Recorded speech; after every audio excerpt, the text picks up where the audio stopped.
प्रदेश में बढ़ते टमाटर के दाम हिमाचल प्रदेश के एक किसान के लिए वरदान साबित हुए। जिला मंडी के बलहघाटी के ठाबन गांव के जयराम सैनी सभी किसानों बागवानों को प्रेरित कर रहे हैं। लगभग 8300 क्रेट्स बेचकर 1 करोड़ 10 लाख की आमदनी इन्होंने अर्जित की और ये प्रक्रिया अभी और भी जारी है। डीडी हिमाचल के विशेष कार्यक्रम में जयराम सैनी का हम स्वागत कर रहे हैं और रूबरू कराएंगे इनकी कहानी, इन्हीं की जुबानी। जयराम सैनी, आपका कार्यक्रम में बहुत बहुत स्वागत है। नमस्कार, मैं जयराम सैनी, गांव डाखाना ढाबन, जिला मंडी से, तहसील बल्द से ढाबन गांव का निवासी हूं और पेशे से किसान हूं। बहुत समय से मैं खेती कर रहा हूं। लगभग 52 वर्षों से जयराम सैनी आप किसान बनकर टमाटर की खेती कर रहे हैं। उन वर्षों में और इस वर्ष जो आमदनी में आपको इजाफा हुआ है, उस सफ़र को जानना चाहेंगे और उस प्रक्रिया को जानना चाहेंगे। मैं बहुत समय से इस खेती को कर रहा हूं। बहुत पुराने समय की बात है, जब हम छोटा मोटा कार्य करते थे, उसमें इतने साधन भी नहीं थे। छोटे मोटे ऐसे ही किचन गार्डन में काम करते थे। जब ये काम बहुत बढ़ गया तो हमने इसको और आगे तक बढ़ा दिया। तो इसमें हमें समय समय पर बहुत सफलता मिली। थोड़े से शुरू करके हमने बहुत आगे तक पहुंचा दिया। पिछली बार जो है हमने 1 किलो बीज अंसर जिसका नाम है वो लगाया था। उसमें हमें 10,000 क्रेट प्राप्त हुए। उसमें मौसम बहुत अच्छा था, प्रोडक्शन अच्छी हुई, लेकिन हमें उतने रेट नहीं मिल पाए। इस बार बहुत परेशानियों का सामना करना पड़ा। मौसम बहुत ख़राब रहा और लेट और अर्ली ब्लाइट आती रही, लेकिन उसके बावजूद भी जो है हमने इस सफ़र को तय किया। इससे हमें 8300 क्रेट प्राप्त हुए और 1 करोड़ 10 लाख के बराबर आमदनी हुई। बीच में हमने बहुत सी कठिनाइयों का सामना किया। इसमें हमारी फैमिली ने साथ दिया और हमने जो कृषि विज्ञान केंद्र मंडी है, कृषि विज्ञान केंद्र सुंदरनगर है, वहाँ से हमने संपर्क किया। उनसे हमें बहुत सहायता मिली। उन्होंने हमें ये बताया कि कौन सी स्प्रे किस में वैज्ञानिक तरीके से की जाती है, उसको बताया, हमने उसको किया। उसके बाद हम एग्रीकल्चर यूनिवर्सिटी पालमपुर से भी संपर्क साधे हुए थे। उन्होंने भी इस महामारी में हमारा साथ दिया। जयराम सैनी जी, आपसे जब बातचीत कर रहे थे उस दौरान हमने ये भी जाना कि सबसे पहले आप ट्रैक्टर लेना चाहते थे। जी हाँ, इस धनराशि से आप सबसे पहले ट्रैक्टर लेना चाहते थे। आपसे ये जानना चाहेंगे कि सपने जहाँ सच हो रहे हैं, वहीं कितने बीघा ज़मीन पर आपने टमाटर की फसल को उगाया और इसका लाभ लिया? हमने जो है इस बार 60 से 65 बीघे के बीच में इस खेती को किया और इसमें से हमें 8300 क्रेट प्राप्त हुए। तो मैंने आपको बता ही दिया। टमाटर की जो किस्में हैं, हमने वो अंसर किस्म लगाई थी, जो कि काफ़ी हद तक जो है उसमें हमें बहुत पहले से लगाते हैं। इस पर ट्रायल किया हुआ है कि अर्ली और लेट ब्लाइट लगने के बावजूद भी उसमें सुधार होता है। तो इतनी भारी बारिश और मौसम ख़राब रहने के बावजूद जो है हमने उसको उसी अवस्था में पहुंचा दिया जिसमें वो पहले था। बीमारी तो लगती रही, लेकिन अपनी सूझबूझ से भी हमने कुछ उसमें किया। जयराम सैनी जी, जहां प्रदेश आपदा से जूझा, किसानों बागवानों की ज़मीन खेती बर्बाद हुई, वहां पर हमने ये भी जाना कि आपकी कुछ फसल है वो बर्बाद भी हुई। जहां ये जो लाभ का आपको फ़ायदा था वो और ज़्यादा मिल सकता था। तो कृपया इस ओर भी हमारे किसानों बागवानों को बताएं कि हिम्मत ना हारे, आपकी मेहनत रंग लाएगी। इस ओर भी हमारे किसानों बागवानों को ज़रूर बताएं। जब बारिश हुई, मौसम ख़राब हुआ, तो ब्लाइट आई, अर्ली और लेट दोनों आई। तो उसमें हमारा अंदाज़ा जो था वो 12,000 क्रेट निकालने का था, लेकिन इसमें जो हमारी फसल कुछ पीली भी हो गई और टमाटर भी पीला हुआ। लेकिन सुंदरनगर ने विज्ञान केंद्र से हमें जो सहायता मिली है, उन्होंने हमको इसके बारे में बताया कि इसमें कौन सी स्प्रे जो है साइंटिफिक तरीके से की जानी चाहिए, तब ये चीज़ रुक सकती है। तो उन्होंने इसमें हमारी बहुत तारीफ की। जयराम सैनी जी, जहां फसल का नुकसान हुआ, लगभग 12,000 क्रेट्स आपने सोची थी, 83,000 क्रेट्स में आपको अच्छी आमदनी हुई। इसके साथ साथ ये भी जानना चाहेंगे बाजार तक पहुंचने की जो प्रक्रिया थी वो कैसी रही, कितनी चुनौतियों का आपने सामना किया? जब बारिश हुई तो खेतों में पानी घुस गया और टमाटर को उसमें मिट्टी लग गई, तो उसमें हमें बहुत कार्य करना पड़ा। उस टमाटर को हमें धोना पड़ा, उसकी हमें ग्रेडिंग करनी पड़ी, अच्छे ढंग से क्रेट बनाने पड़े, तभी हमारा माल जो है सब्जी मंडी आज़ादपुर में पहुंचा। सब्जी मंडी आज़ादपुर का आप जिक्र कर रहे हैं, दिल्ली की ये मार्केट है। हिमाचल प्रदेश में जो मंडियां हैं उनका प्रयास कितना है, उनकी ओर का रुख कितना है, और उनसे जो हमारे किसान सोच रहे हैं कि यहाँ वो अपनी मंडियों में अपने टमाटर को बेच सकते हैं, यहाँ पे उनको लाभ होगा, तो उसकी तुलना में आज़ादपुर की जो मंडी है उसे कैसे आंकते हैं? आज़ादपुर की जो मंडी है वो पूरे हिंदुस्तान की मंडी है, उसमें बहुत खपत है, वहाँ हम टमाटर भेजते हैं। लेकिन जब थोड़ा बहुत टमाटर रह जाता है तो हमारे हिमाचल प्रदेश में भी काफ़ी ज़िले हैं, जैसे कांगड़ा ज़िला है, बाकी और दूसरे ज़िले हैं, मीरपुर है, वहाँ भी हम अपना सामान भेजते हैं। यहाँ तक कि हम शिमला में भी आते हैं और बहुत पुराने समय से आते हैं अपनी सब्जी लेके। जब खीरा और टमाटर दूसरी सब्जियाँ होती थी तो हम बहुत पहले से आते हैं और छोटी मंडियों में भी अपना सामान भेजते हैं। जब ये सामान जो कम हो जाता है बाहर ले जाने के, उसमें कमी पड़ जाती है, जैसे 400 क्रेट या 500 गाड़ी में ले जाने हैं, अगर हमारे पास 100 ही रह जाए तो हम कहाँ जाएंगे? ठीक, तो फिर हमें छोटी मंडियों का रुख करना पड़ता है। उन्नतशील किसान आप हैं, प्रगतिशील किसान आप हैं, आपसे हमारे बहुत सारे किसान जानना चाहेंगे टमाटर की ऐसी कौन सी किस्म है जिस पर काम किया जाए और उस पर पैदावार भी अधिक हो और उसे सफलता भी अधिक मिल सके? यही वो किस्म है जिसका मैंने पहले भी जिक्र किया, उसका नाम अंसर है। और वो अर्ली और लेट ब्लाइट लगने के बावजूद भी उसमें हमने दोबारा सुधार किया और जो काफ़ी हद तक सुधार हुआ, उसमें 2-3 हज़ार क्रेट का ही फ़र्क पड़ा। अगर समूची फसल खत्म हो जाती तो फिर तो उसमें बहुत नुकसान होना था। जयराम सैनी जी, जहां टमाटर की फसल किसी एक पर निर्भर नहीं करती, परिवार का सहयोग, देखरेख इसमें अहम होती है। आपसे हमारी बातचीत हुई थी, आपने बताया परिवार का पूर्ण सहयोग आपको मिला है, परिवार का हर सदस्य इसमें शामिल है, जहां परिवार की भूमिका अहम रहती है। इसके साथ साथ ये भी जानना चाहेंगे उस सहयोग को, उस प्रक्रिया को आप कैसे आंकते हैं, कैसे आभार व्यक्त करते हैं और कैसे सभी जो किसान बागवान हैं उन्हें आपका परिवार मापदंड भी सहयोग कर रहा है? इसमें मेरा परिवार का बहुत सहयोग रहा है, इसमें फैमिली ने बहुत सहयोग दिया, यहाँ तक कि हमारे भाइयों ने भी इसमें सहयोग दिया। जब उन्होंने देखा कि फसल बहुत एक चरम सीमा पर है तो उसको इसमें काफ़ी लाभ मिल सकता है, जब हमने उनको कुछ बोला तो हमारे लिए बिल्कुल तैयार रहे।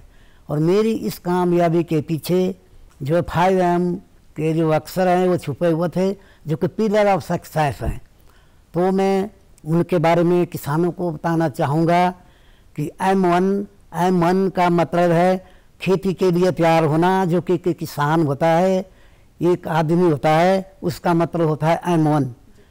M2 है, वो है माइंड, उसका दिमाग कितना जागरूक है और वो कितना काम करना चाहता है और किस प्रकार के फैसले लेता है। उसके बाद है M3 में सबसे रोल होता है मनी जो है कहाँ से अर्जित करनी है, पर्याप्त मनी होनी चाहिए इस काम को करने के लिए। इसमें KCC की लिमिटेड बनी होती है, उसका भी सहारा लेना पड़ता है। उसके पश्चात M4, उसमें आता है मटेरियल, कि अपने खेत में कौन सा मटेरियल फेंकना है, कौन सा बीज लगाना है और कौन से उसमें तरीके अपनाने हैं, उसका ध्यान रखना है। उसके पश्चात आता है M5 जो कि है मशीनरी, एक कुदाली से लेकर, एक उसमें ट्रैक्टर से लेकर, एक पावर टिलर से लेकर, इसमें सारा सब कुछ हिसाब होता है, तब जा कर के मुझे इसमें सफलता मिली। ये जो है मेरे पिलर ऑफ सक्सेस हैं, जो कि एक 5 स्तंभ है, उसको मैं M5 की संज्ञा देता हूँ, जिसको मैंने अपने खेत में लागू किया। M5 सफलता का आपका राज। किसान जयराम सैनी लगभग 52 वर्षों से किसान बनकर कार्य कर रहे हैं, कृषक बनकर कार्य कर रहे हैं और सफलता के 5 आयाम भी इन्होंने बताए। M5 में किसान क्रेडिट कार्ड को भी इन्होंने गिनाया है। इन्हीं के माध्यम से जानना चाहेंगे किसान क्रेडिट कार्ड क्या है और कैसे किसान इसका लाभ उठा सकते हैं। कि किसान कार्ड जो है एक बैंक का एक अकाउंट है जो कि उसमें किसान को खोलना पड़ता है। उसमें अपनी सारी ज़मीन जो है उसमें उनको दिखानी पड़ती है कि इतनी ज़मीन है और मुझे इतना पैसा चाहिए। तो ये जो है हमने पहले इसको 3.5 लाख से शुरू किया था जो हमारी बनी थी। इसमें हमारा काम बढ़ गया तो ये बढ़ते बढ़ते इसमें जो है 10.5 लाख की KCC की जो लिमिट बनी है इसका भी हमने उपयोग किया है और इससे हमें बहुत फ़ायदा मिला है। जी, निश्चित तौर पर जो हम समझ पा रहे हैं वैज्ञानिक और तकनीकी तौर पर की गई जयराम सैनी द्वारा अपनी मेहनत और किसान के तौर पर जहां इन्हें सफलता मिली वहीं युवाओं को भी ये प्रेरित कर रहे हैं। आपसे जानना चाहेंगे युवाओं को आप कैसे संदेश देना चाहेंगे। मैं अपने किसान भाइयों को और युवाओं को संदेश देना चाहता हूं कि खेती का ये जो धंधा है इसमें 80% of people lived in agriculture direct and indirect. और खेती का एक धंधा है, ये बहुत पुराने से ज़माने से चला है, आज भी है, कल भी रहेगा और चलता रहेगा। तो इसमें जो कुछ भी ऐसे किसान भाई या नौजवान साथी जो कि इसको बहुत कम कर रहे हैं इसको ज़्यादा करें। और कुछ युवक नवयुवक जो कि बहुत परेशानी में हैं, सड़कों पर आवारा घूम रहे हैं, नशे की लत लगी हुई है, मैं उनसे गुजारिश करता हूं कि इन कामों को छोड़ करके जिसके पास पर्याप्त भूमि है या थोड़ी है इस कार्य को करें। और इसमें जो है बहुत फ़ायदा है क्योंकि किसान जो है देश की रीढ़ की हड्डी है और इसमें जो है हम बहुत फ़ायदा ले सकते हैं। जयराम सैनी जी, लगभग 67 वर्षों की आपकी आयु है, 52 वर्षों से आप कृषि से जुड़े हैं, किसान बनकर कार्य कर रहे हैं, टमाटर की फसल उगा रहे हैं। आपसे इस सफ़र को जानना चाहेंगे। 52 वर्षों का ये जो सफ़र है किस तरीके से आंकते हैं, किस तरीके से देखते हैं। चुनौतीपूर्ण ज़रूर ये सफ़र रहा होगा जहां 52 वर्षों के बाद अब इतनी धनराशि आपको प्राप्त हुई। तो हमारे जो दर्शक हैं वो भी इस ओर आपकी चुनौतियों को जानना चाहेंगे, उस सफ़र को जानना चाहेंगे। इसमें तो बीच बीच में बहुत उतार चढ़ाव आते रहे, कभी इसमें जो है घाटा भी उठाना पड़ा क्योंकि एक मौसम का जुआ है। इसमें कई बार कई परेशानियों को सामना करना पड़ा और इसमें हमें फ़ायदा भी मिला। कई बार इसमें इतना घाटा हुआ कि सहन नहीं कर सके, लेकिन ये घाटा जो है इसमें 3-4 वर्षों में जो हमें इस बार जो सफलता मिली है ये सारा घाटा इसमें पूरा हो चुका है। जयराम सैनी जी, जहाँ किसान हताश हो जाता है, निराश हो जाता है, उसकी मेहनत जहां कई बार रंग नहीं लाती है, वहां आपके द्वारा कहे ऐसे वाक्य उन किसानों को प्रेरित कर रहे हैं और वो भी सपने बुन रहे हैं कि हाँ उन्हें भी उनकी मेहनत का रंग ज़रूर सफलता के रूप में हासिल होगा। अब जानना चाहेंगे उस सफ़र को जहां से आपकी शुरुआत हो रही है, जहां से आप जुड़े हैं, ज़मीनी स्तर पर कार्य कर रहे हैं, आपकी शिक्षा दीक्षा को भी जानना चाहेंगे, गांव के परिवेश को भी जानना चाहेंगे। हमारा गांव ये ढाबण गांव है, ये वार्ड नंबर 2 में पड़ता है और इसमें सारे जो हमारे सैनिक कम्युनिटी के लोग हैं जो कि बहुत पहले से इस फसल को उगा रहे हैं और बहुत अच्छे मेहनतशील हैं, मिलनसार हैं। और आज भी सभी किसान जो है टमाटर उगाते हैं, नकदी फसलें उगाते हैं। और मैं जो हूँ पॉलिटिकल साइंस में मैंने MA की है और इस कार्य को मैं नौकरी तो मुझे नहीं मिल सकी, लेकिन जब मैंने समझा कि इस और भी साधन है तो मैंने खेती बाड़ी का रुख किया और मुझे इसमें सफलता मिली क्योंकि खेती का ये जो कार्य है ये एक बहुत ही अच्छा कार्य है। शिक्षित युवा आपसे प्रेरित हो रहे हैं, जहां आपने मास्टर्स पॉलिटिकल साइंस में की है, शिक्षित किसान युवा इसकी ओर रुख करें तो उनके प्रयास भी सृजनात्मक तरीके से लाभ उठा सकते हैं।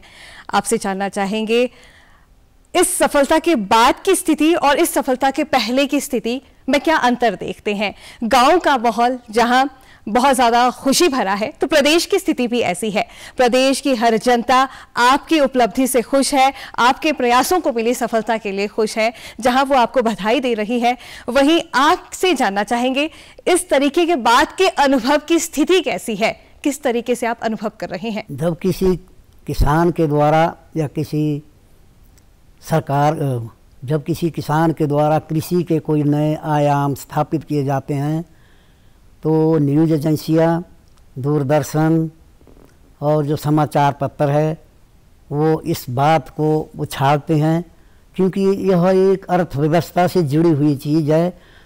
सरकार और इसके किसान के बीच में जुड़ी हुई चीज़ है। तो इसमें देखा जाता है, इसमें आंकड़े लिए जाते हैं कि हमारी अर्थव्यवस्था कहाँ जा रही है और कितना कमा रही है। मैं चाहता हूँ अपने हिमाचल के प्रदेशवासियों से कि 1 या 2-4 किसान जो है करोड़पति बनने से कोई फ़ायदा नहीं है। मैं चाहता हूँ कि भारत का क्या, हिमाचल का क्या, हर किसान जो है करोड़पति बने, तभी इसमें मुझे बहुत खुशी होगी और बेहतर कार्य करें खेती के लिए। तो मैं इसमें जो है एक आपको बात बताना चाहता हूँ, बेहतर से बेहतर की तलाश कर, बेहतर से बेहतर की तलाश कर, मिल जाए नदी तो समुंदर की तलाश कर, टूट जाता है पत्थर से शीशा, टूट जाए पत्थर ऐसा शीशा तलाश कर। जयराम सैनी जी, आपके जो वाक्य हैं वो प्रेरित कर रहे हैं, आपके जीवन को उकेर रहे हैं और सभी किसान बागवानों को प्रेरित कर रहे हैं। हमने ये भी जाना और हम ये भी समझ रहे हैं जो कृषि है वो व्यक्तिगत तौर पर संभव उतनी पर्याप्त तौर पर नहीं है जहां पर सभी की सहभागिता सुनिश्चित होगी। आपके परिवार को जहां हम समझ रहे हैं उनका सहयोग आपको मिला है, आपके बेटे का सहयोग आपको मिला है और बहू और जीवन के जितने भी आपसे जुड़े हुए सदस्य हैं वो इसमें आपको सहयोग कर रहे हैं। इस उपलब्धि को कैसे उनको समर्पित कर रहे हैं, उनकी उपलब्धियों को गिना रहे हैं, कृपया हमारे दर्शकों को भी ज़रूर बताएं। इसमें सबसे ज़्यादा योगदान तो फैमिली का ही होता है। जब किसी कार्य को शुरू करते हैं तो उसमें सबसे पहले फैमिली आती है और घर का जो मेन सदस्य हुआ आता है। इसमें दोनों बेटों ने इसमें बहुत सहयोग दिया है। छोटा बेटा जो कि ट्रैक्टर चलाता था, लेबर संभालता था, उसने बहुत काम किया है और बड़ा बेटा जो कि अब सरकारी नौकरी पर चला गया है, उसने भी उसमें बहुत सहयोग दिया। और अंतिम समय तक जब टमाटर की खेती बिगड़ने लगी और टमाटर उठाया नहीं गया तो बहुओं ने बहुत साथ दिया। दर्शकों, डीडी हिमाचल के स्टूडियोज में जहां सफल किसान जयराम सैनी से हमने बातचीत की तो वहीं उनके परिवार के सदस्यगण भी डीडी हिमाचल पहुंचे हैं।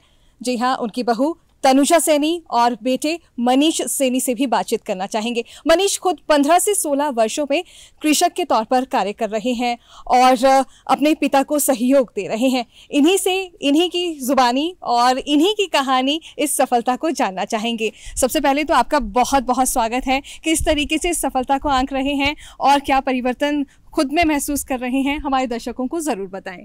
सबसे पहले हमारे पिताजी 40 से 45 वर्ष से खेती कर रहे हैं और मेरे को भी 15 से 16 वर्ष इस काम में हो गए जी। तो खेती हमने बहुत अच्छा समझा, खेती के काम में हम आगे आए। पिताजी से हमें जागरूकता मिली कि हमको खेती का काम करना चाहिए जी। तो इस बार जो है खेती में बहुत अच्छे मुनाफा हुआ और रेट मिले और हम जो हैं अपना जो टमाटर निकालते हैं उसे दिल्ली लिख के जाते हैं आज़ादपुर मंडी। दर्शकों, जयराम सैनी के जो बेटे हैं मनीष सैनी 15 से 16 वर्षों में खुद कृषक के तौर पर कार्य कर रहे हैं, युवाओं को प्रेरित कर रहे हैं। ये परिवार प्रेरित कर रहा है सभी युवाओं को और किसान वर्ग को भी। परिवार का सहयोग जहां आपको मिला और लगभग सभी की ये उपलब्धि रही। इसके साथ साथ आपसे ये भी जानना चाहेंगे कि टमाटर की फसल मौसमी फसल है, मौसम की मार साफ तौर पर इस ओर देखने को मिलती है। इसके साथ साथ अन्य कौन सी फसलें हैं जो आप 12 माह लगाते हैं? इसमें सर्दियों में हम गोभी, मूली और धनिया, पालक और ब्रोकली इसको लगाते हैं, और गर्मियों में बैंगन, खीरा, भिंडी, शिमला मिर्च और लौकी लगाते हैं। पूर्णतः किसान कार्यों को आप कर रहे हैं। इसके उपरांत जहां, इस उपलब्धि के उपरांत जहां आपको ये सफलता मिली, बहुत से किसान बागवान आपसे जुड़ना चाहते होंगे, जुड़ भी रहे होंगे। क्या वो आपसे किस तरीके से मिलना चाह रहे हैं? वो आपको फ़ोन कॉल कर रहे होंगे, आपसे बातचीत का जरिया ढूंढ रहे होंगे, तो उनके लिए कुछ संदेश। कॉलें भी आ रही हैं और बार बार हमसे मिल भी रहे हैं कि कोई भी जब छोटी मोटी कोई समस्या आती है तो एक अच्छा किसान होने के नाते हम उनको गाइडेंस करते हैं। अभी तो टमाटर का सीज़न ख़त्म है, लेकिन अब गोभी की पनीर का समय आया है, तो बहुत से किसानों के फ़ोन आ रहे हैं कि कौन सा बीज किस समय देना है और उसमें कौन सी सावधानियाँ बरतनी है और कौन सी उसमें दवाइयाँ फेंकनी है, जिससे कि हमारी अगली फसल उग सके। जयराम सैनी जी, जहां फसलों में कीटनाशक दवाओं का सेवन किया जाता है, जहां कम प्रयासों में, कम मेहनत में आमदनी के आयामों को हासिल कृषक करना चाहता है, तो वहीं प्राकृतिक खेती की ओर रुख भारत सरकार भी दे रही है। सरकार की ओर से भी प्रयास है। इसके बहुत सारे कारणों में एक कारण स्वास्थ्य से जुड़ा हुआ भी है। तो आप टमाटर की जो खेती कर रहे हैं उसमें प्राकृतिक छिड़काव, प्राकृतिक खेती की ओर किस तरीके से रुख कर रहे हैं, हमारे दर्शकों को ज़रूर बताएं। अभी तो हमने इस बारे में कुछ किया ही नहीं। ये एक रासायनिक खेती है, इसमें थोड़ा हो जाता है, इसमें कीटनाशकों का ज़्यादा प्रयोग, लेकिन आगे के लिए हम ऐसी कोशिश कर रहे हैं कि इनको घटाया जाए। भले ही प्रोडक्शन में कितना भी कमी पड़ जाए, लेकिन ये प्राकृतिक खेती जो है वह बहुत ज़रूरी है और स्वास्थ्य के लिए भी अच्छी है। कोशिश करेंगे, थोड़े से शुरू होंगे, करेंगे 2, 4, 5 बीघे से, और अच्छी फसल उगाएंगे और उसको उसी हिसाब से बेचेंगे। और बाकी और किसानों को भी सलाह देंगे कि इसमें आओ, थोड़ा थोड़ा शुरुआत करो। जहां हम आपसे ये भी समझ पा रहे हैं परिस्थिति, परिवेश में अंतर आया है और ये अंतर सकारात्मक है कृषक के लिए, तो युवा क्यों ना इस ओर प्रेरित हो, युवा क्यों और ना इस ओर अपना रुझान ले ताकि इसकी सफलता को हासिल कर सके। जी हाँ, आपके बेहतरीन सुझाव युवाओं तक भी पहुंच रहे हैं। युवाओं की पहुंच जहां अपनी सफलता के आयामों को वो भी हासिल कर सकते हैं, तो उनके पास खुला मैदान है, खुली परिस्थितियां हैं कि हाँ अब वो इस स्थिति को आंके। कार्यक्रम में आज आप शरीक हुए, हमारे दर्शकों को प्रेरित कर रहे हैं, किसानों बागवानों को प्रेरित कर रहे हैं, युवाओं को सृजनात्मक तौर से कौशलबद्ध करने के तरीकों में शुमार कर रहे हैं। आज कार्यक्रम में आप शामिल हुए, डीडी हिमाचल का ये सौभाग्य। बहुत बहुत आभार, बहुत बहुत शुभकामनाएं आपको प्राप्त हुई आपकी सफलता को। अंत में मैं अपने किसान भाइयों को यही बोलता हूँ कि ये जो खेती है इसको बेहतर ढंग से करे और ताकि आने वाली समस्याओं का समाधान हो। तो मैं इतना ही कहकर समाप्त करता हूँ।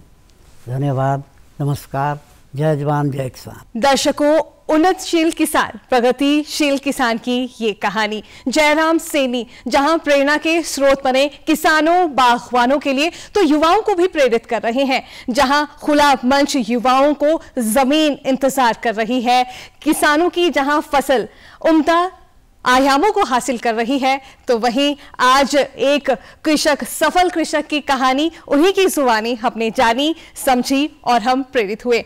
आज के इस विशेष कार्यक्रम में इतना ही, इजाजत चाहेंगे। नमस्कार।